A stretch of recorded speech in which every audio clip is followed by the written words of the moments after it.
Okay, let's unpack this. Today we're diving deep into a critique of, well, a pretty well-known figure. And we're drawing just from this one source article. Lennox's Double Standard, Disowning Atrocities, Blaming Atheism by Jorge Pires, Ph.D. Yeah, and our mission really for this deep dive is to get right to the heart of this article. We want to pull out the author's core arguments, Right. and really highlight the maybe surprising points he makes about how Christian apologist John Lennox, how the author sees Lennox handling these tough historical and ethical questions. So specifically how Lennox talks about Christianity's own past actions. Yeah. The difficult stuff, Yeah. versus how he discusses the causes of, say, 20th century atrocities, which the author claims Lennox pins pretty directly on atheism. Exactly. So it's a focused look, just through the lens of this one source, at rhetorical strategies, historical takes. Got it. So we're exploring Dr. Pires' claims about these inconsistencies, what he calls a pretty significant double standard in Lennox's arguments. That's the plan. Okay, settle in then, because according to this author, this is where it gets really interesting. So the author, Dr. Pires, he puts his central claim out there pretty much right away. He says John Lennox uses a, quote, troubling double standard. What exactly does the author mean by that, based on the article? Well, according to Pires, it boils down to this. Lennox seems to rhetorically absolve Christianity of its historical horrors. Think Crusades, Inquisition, that sort of thing. Okay. While at the same time, and the author thinks often less subtly, he blames atheism for some of the absolute worst atrocities of the 20th century. Stalin, Mao. And the author really doesn't pull any punches here, does he? He suggests this isn't just like defending the faith. He actually argues it involves linguistic, maybe even intellectual dishonesty from Lennox. Yeah, that's a strong claim to start with. And one of the first ways the author tries to show this is how he claims Lennox deals with Christianity's own, brutal history. The author argues that when Lennox faces these difficult parts, the church's role in slavery, colonialism, even things like child abuse cover-ups, he falls back on what's called the no true Scotsman fallacy. Ah, right, the no true Scotsman, where you just define away anything that doesn't fit your ideal picture. Yeah. How does the author say Lennox uses that? So the source claims Lennox will argue something like, well, the people doing those things weren't real Christians. The author sees this as super convenient, right? Define Christianity so narrowly it only includes the good stuff, basically cutting out all the uncomfortable history. But the author pushes back hard on that, says it feels, historically dishonest. Christianity, the source argues, has a very real, traceable history of violence, of coercion. Right. And the author claims this isn't just random bad apples, but it's often tied directly to core ideas within the faith itself, ideas seen as divinely authorized. Exactly. The source describes Lennox's approach here as trying to sanitize Christianity, presenting it as just these timeless ideals, totally separate from its, often very messy and bloody real-world track record. The author sees it as a kind of rhetorical trick then, to avoid accountability for things done specifically in the name of Christianity. That's precisely the author's argument on that point, yeah. Okay, shifting gears a little. The author also looks at some of Lennox's seemingly nicer statements, Right. like about choice. The article mentions a debate where Lennox apparently said something like, God gave us the choice to accept him, and rejecting him is, quote, fine. Yeah, sounds very tolerant, very open, doesn't it, on the surface? It does. But this is where the author digs in. He basically calls this theological nonsense, at least according to traditional Christian teaching. And the source points to scripture here, right? Like John 14.6, saying the Bible's actually pretty clear that rejecting Jesus is, not presented as fine. Not fine at all, according to traditional views. The author really emphasizes that traditional Christian eschatology, the theology of end times, judgment, it involves really clear, really severe consequences for rejecting Christ. We're talking eternal punishment, hellfire. These aren't minor details, they're pretty central. So the author's take is that Lennox is presenting a kind of soft Christianity, a PR version almost. That's what he calls it. Stripping away the core, less comfortable bits like saved and damned, heaven and hell to make it sound more appealing. Yeah. The author basically labels it marketing. Says it's more for public relations than, accurate theology or honest apologetics. Yeah. He even contrasts this Christian binary, saved or damned, with systems like Buddhism, which typically don't have that kind of punishing God or stark eternal outcome based on one choice. So it sounds like the author feels Lennox is being maybe intellectually dishonest, playing with words to make the faith seem more palatable than its own core doctrines suggest. That's definitely how the author reads it, yes. Okay. Then the article moves on to another argument Lennox apparently uses. Yeah. The divine policeman analogy. This comes up often when discussing morality without God, right? Right. Lennox uses it to suggest God provides this necessary foundation for moral order, but the author flips this analogy around to pose a really tough ethical challenge. How so? He asks you to picture a human policeman. This cop sees a terrible crime about to happen. The example used is a child being assaulted. Okay. The policeman has the power to stop it instantly, but he chooses not to intervene. He just watches. And Then, only after the crime happens, he steps in to punish the person who did it. The author asks, point blank, would we call that human policeman good? Probably not. Yeah. And the source directly applies this to Lennox's God. A being who's supposedly all-knowing, all-powerful, sees suffering unfold, suffering they could stop but chooses not to. And the reason often given is, well, something vague like free will. And the author finds that free will explanation pretty thin, doesn't he? Especially given the Bible itself. Yeah, inconsistent is the word the author uses. The source points to tons of instances in the Bible where God does intervene, often overriding what looks like free will or natural events. Oh. While the source lists things like flooding the whole planet, smiting cities, hardening Pharaoh's heart so he wouldn't let the Israelites go, even knocking Paul off his horse, these are pretty direct interventions. So the author's question is, why is free will suddenly the absolute top priority when it comes to stopping something horrific like a rape or preventing a child dying from cancer, if God could intervene back then? Why not now? Exactly. The biblical examples suggest free will wasn't always this insurmountable barrier to divine action.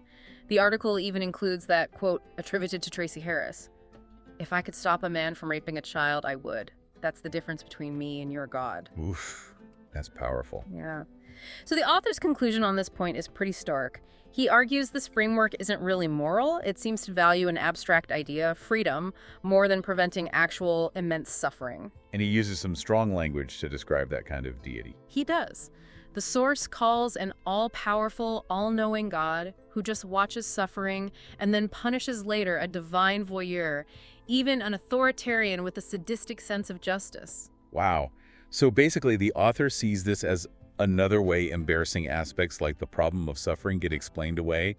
Using free will here, like the No True Scotsman for history, let's apologists keep this idealized picture of God separate from harsh realities. That's the connection the author makes, yeah, maintaining the ideal vision. Okay, now the author pivots, and this seems to be where he sees the biggest double standard, how Lennox talks about atheism and totalitarianism. Right. The author claims that all the nuance Lennox might apply when defending Christian history just evaporates when the topic switches to atheism. How so? What's the specific accusation? The core claim is this. While bad things done by Christians are explained away as not real Christianity, Lennox, according to the author, directly and strongly links regimes like Stalin's USSR or Mao's China to atheism itself. And the source completely rejects that link. Absolutely. Calls it dishonest, historically incoherent. The author argues Lennox and others are confusing atheism, which is just, lacking belief in gods with specific, brutal, totalitarian political ideologies. Right. And he also points out these ideologies hated all independent thought. Secular humanism, liberal atheism, and religion were all threats. He argues Stalin went after religious leaders mainly because they represented an alternative power base to the communist state. Right. It was political suppression, not really philosophical atheism in action. And the author brings in historical backup for this. Oh, yeah. He states pretty clearly that no serious historian, unless they're maybe writing apologetics, actually buys the idea that the USSR was some kind of embodiment of atheism. Who does he mention? He cites major historians of the Soviet Union, names like Orlando Figes, Sheila Fitzpatrick, Robert Service. He says they describe the USSR as totalitarian, built on a quasi-religious cult of personality around the leader, using terror, propaganda, not reason or secular ethics. So calling the USSR atheist in that sense is misleading. The author thinks it's completely misleading. He makes a sharp comparison. Saying the USSR was atheist is like calling the Crusades a Christian utopia. He suggests it's either manipulative framing or just deep ignorance of the history. And he offers specific voices to counter Lennox's claimed link. Yeah, a whole list, actually. People who lived it or studied it closely and, importantly, aren't Christian apologists. Like Mikhail Gorbachev. Right. The author cites interviews from the 90s where Gorbachev blamed the Soviet collapse on corruption, repression, losing legitimacy, denying freedom, not on the lack of religion. And Alexander Yakovlev, an atheist reformer. Yep. Yakovlev, who directly studied Stalin's repressions, blamed the cult of the state, the idea that the party was infallible, suppressing all dissent again, not the absence of God. What about Solzhenitsyn? He's often cited by religious critics of the USSR. The author addresses him too.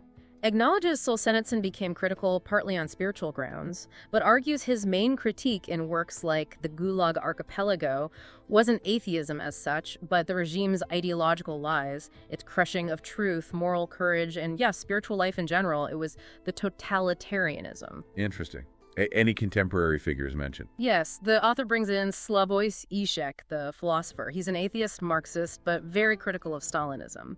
The source uses that quote from Žižek.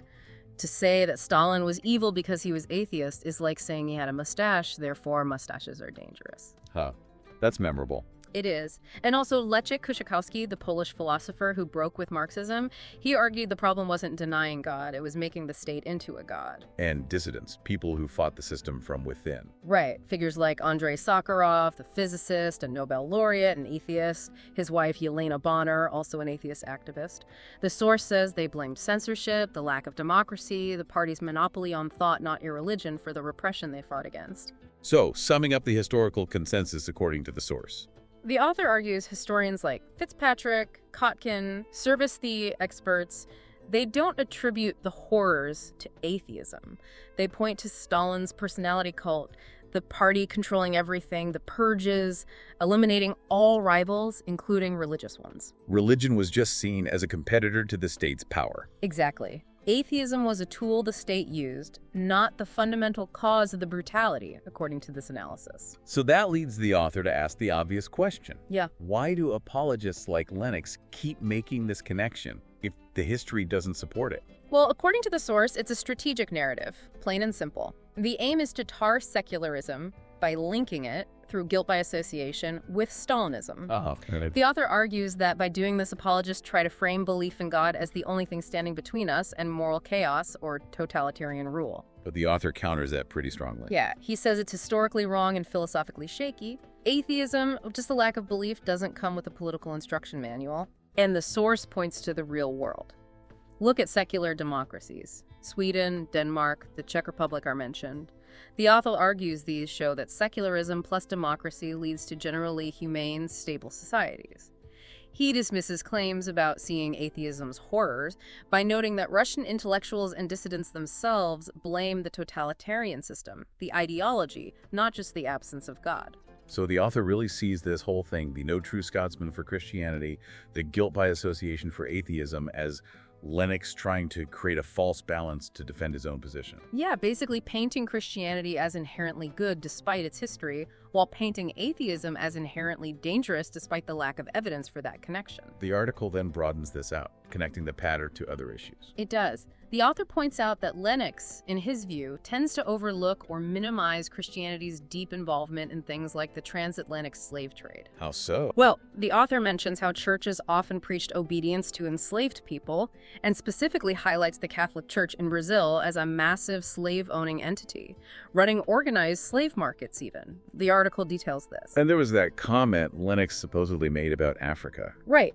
The author is very critical of a reported claim by Lennox that without Christian evangelism, Africa would just be left with Nike, the witch doctor, the mobile phone, and the machete. Yikes. Yeah. The source calls that deeply colonialist, paternalistic, says it completely ignores the cultural damage, the exploitation that often came with missions, and even direct harm, like the author mentions Catholic Church campaigns against condoms that worsened the HIV/AIDS crisis in parts of Africa. So the irony, according to the source, is that Lennox seems to demand atheists answer for any dictator who didn't believe in God, while glossing over or explaining away enormous harm done by people and institutions acting explicitly in the name of Christ for centuries. The author's point is basically, if you want to judge Christianity only by its best ideals or people, fine. but then judge atheism the same way, maybe by its most ethical thinkers. But if you're going to judge by the worst actions done in the name of a belief system, well, the source says Christianity has a lot of blood on its hands to account for. So, wrapping it all up, Dr. Pires' final take in the article. His assessment is that this double standard, using no true Scotsman for Christianity and guilt by association for atheism, it's fundamentally about defending the faith no matter what, even if it means, in the author's opinion, twisting history. And the broader point the author leaves us with is that neither belief in God nor the lack of it is any kind of guarantee of morality. What really matters, according to this source, are things like robust institutions, ethical principles, education, empathy. Things that aren't exclusive to any one group. Exactly. The author contends these are available to everyone, theist or atheist. And he argues Lennox's approach, by applying standards unevenly and allegedly rewriting history, is dishonest and prevents real, productive conversations about morality, history, and belief. A fair standard needs to be applied fairly. That's the author's drumbeat throughout the article, applied consistently. And by that measure, Dr. Pires argues Christianity can't just get a historical free pass. Okay, so what does this all mean for you, listening? This deep dive into Dr. Jorge Pires' article, it's walked us through his pretty detailed breakdown of some of John Lennox's arguments. The author makes a strong case claiming there's intellectual dishonesty, a significant double standard in how Lennox handles Christian history versus, say, totalitarian regimes that get linked to atheism in some circles. Yeah, and the author backs this up, doesn't he? Pulling in specific historical points, perspectives from people like Gorbachev, Sakharov, Uzha, Khrushchevsky, various historians, all used to challenge the historical accuracy and the rhetorical methods the author identifies. It really does make you think about how we evaluate historical claims, doesn't it? And maybe the different lenses we sometimes use for different belief systems. Absolutely. The source definitely challenges you to ask, should an ideology be judged just by its ideals? Or do the actions done in its name matter? And crucially, should that standard be the same for everyone? It's a call for consistency, really. Applying the same critical, historically aware approach across the board, according to the author. So here's maybe a final thought to chew on, stemming from this deep dive. If the source is right, if neither belief in God nor lack of belief automatically makes people or societies moral, then what is the most reliable foundation? What set of principles or institutions or ways of thinking can we actually rely on to build humane societies and keep power in check, no matter what someone personally believes or doesn't believe? That seems like a question worth exploring further.